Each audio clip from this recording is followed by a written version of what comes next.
Good afternoon, it's Ben Buffon here again, and it's Championship Season 2018 preview yet again. And today we're going to have a look at the Norse Speedo Demons and coached by Gerdley. So let's have a look at these bad boys. Team value is 1330. No cheerleaders, 3 team rerolls, 1 apothecary, no coach assistance. Statistic wise, 11 wins, 4 draws, 3 losses. So that's good for Norse, very good. Let's see who's been playing against. Anyone decent? Oh, we beat Claude Score 2-1. Drew with the Horrors 1-1, who was a playoff team.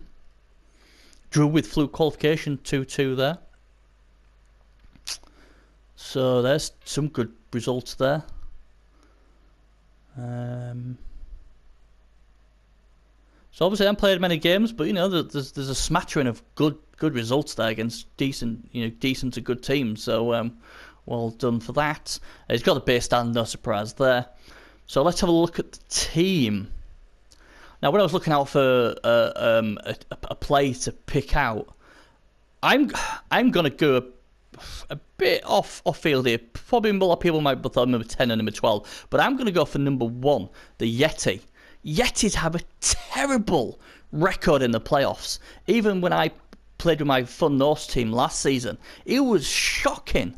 Absolute shocking. They just don't do very well. We'll still wait for a Yeti to do good. And the thing is, if the Yeti does really well in the playoffs, that gives the Norse a massive chance to go further. So really, he's got the Mighty Blow. So he's got Mighty Blow Claw combination. So against all the heavy armor teams, this guy's a godsend at strength 5. And and he's got Frenzy. So he's got to come to the party. See, so many times each season, even the most well-behaved Yetis, as soon as you get into the playoffs, they're just down tools. They just don't want to know. So, in my opinion, for the Norse to have any chance of getting through and going far in this competition, this guy's got to come to the party. Because if he doesn't, they're in huge trouble. He's got his other enforcer here, Jumping Jack, so he'll be interested as well. He's got, obviously, he comes with block, frenzy, and jump up, and he's added, obviously, Mighty Blow and Pylon. Unfortunately, he's quite far away from another level what would probably been tackle. But again, when you only got like 1 or 2 threats, anyone with data plays or anyone with throwaway item pieces, they're going to stamp all over this bad boy, you'd think. He's got a nice runner. Sadly, though, that runner's the only one with guard as well, so it's sort of like he'll want to keep him away from everything, because he'll be trying to score. But the problem is, he's the one with guard, so he's going to have to get stuck in sometimes. But Gard has been an excellent guy in position, and I'm sure he'll decide when and where to put him into the battle. Big blow that, though, the Ulfa Werner Hairy Pits. He is out, as is his tackle piece, Thor Grettisson. So he's going to have a learner, at least in the first game.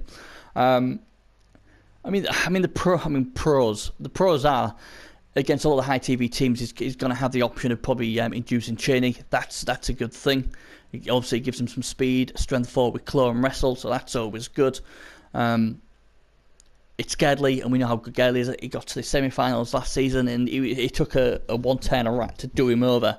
Anyone didn't know he was Bernie's tip, my tip. He was blessed with that. He got to the semi-final, and he was winning 1-0. And if I remember correctly, it was the Rats 10-16. And by 10-17, he'd lost 2-1. Because of 2 one-turners. What's really unlucky. So, he's back this time.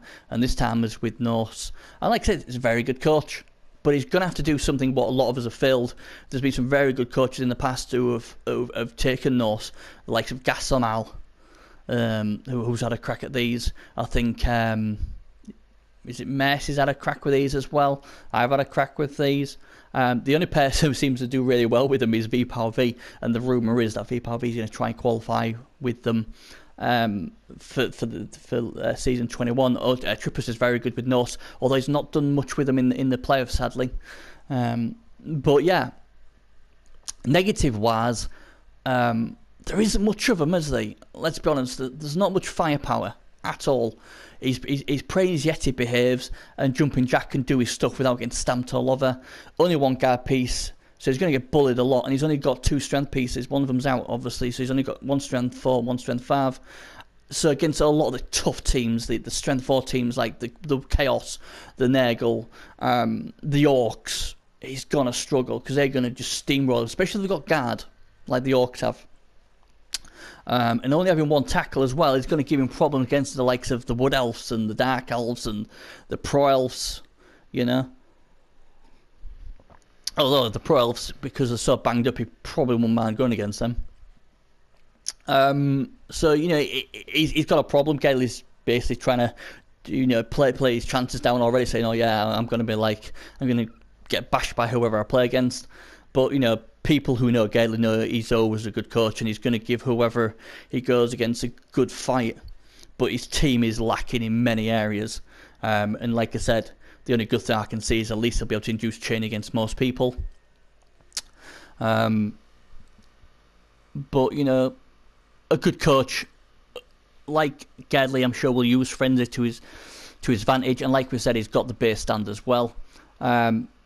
Like I said, bad matchups, well, there's quite a few, to be honest. I mean, where do you start? Let's have a look at the Lizards, for instance. You know, all that strength, you know. 6 strength 4 pieces and a strength 5. 3 guard. All them skinks going about, and you've only got 1 tackle piece. Although Frenzy's a poor man's tackle. Let's have a look at Tripper's team. 4 strength 4 Black Oaks, 1 strength 5 Troll, and what's that? 7 guard. Yeah, that ain't going to end very well, are they? Yeah, you know, you can get chaining, maybe a wizard, but again, you won't want to go against them. You know, there's a lot of bad matchups for him, especially the stronger ones.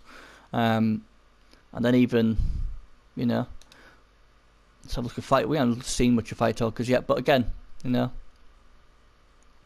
See, this team, he'd probably, if you went for the 110ers, he probably wouldn't mind going against these. A bit of nice, tasty AV7 rats, and Gately knows how to play rats, so, you know. But yeah, that's a nasty team, that, isn't it? Not many defensive skills, I think Gately said about this. So yeah, you could certainly get at them. But again, really, I mean, obviously, if you're Norse, maybe you want to go against, I don't know, maybe the Amazons or something like last season when I beat Shod. I mean, we was Norse versus Amazons. Maybe that sort of thing is what he's looking at. Again, Vampires would be a really good matchup for him. He'd love to play the Vamps, I'm sure. Even Underworld would be good because, you know, he's got all that block. So, you know, he could really beat up on a few of these Underworld goblins. You know, they have got a bit of Claw, but Claw really doesn't affect Norse, does it? Unless you're hitting the Ulfwine or the Yeti. So, you know, it's not bad, is it? It's not bad at all. So maybe something like that. That'd be quite a good game, actually. 2 MML guys going against each other. Resno and Gately, that'd be a really nice game to see. But yeah, there's, you know, it's going to be tough. Oh, it is with Norse. I mean, they are tough, but he's a good coach. And if anyone can get them far, it's him. Good old Gately. But yeah, congratulations yet again, Gads, for making the money last season and obviously getting qualified with your Norse this season. And all the best, buddy, and good luck in the playoffs.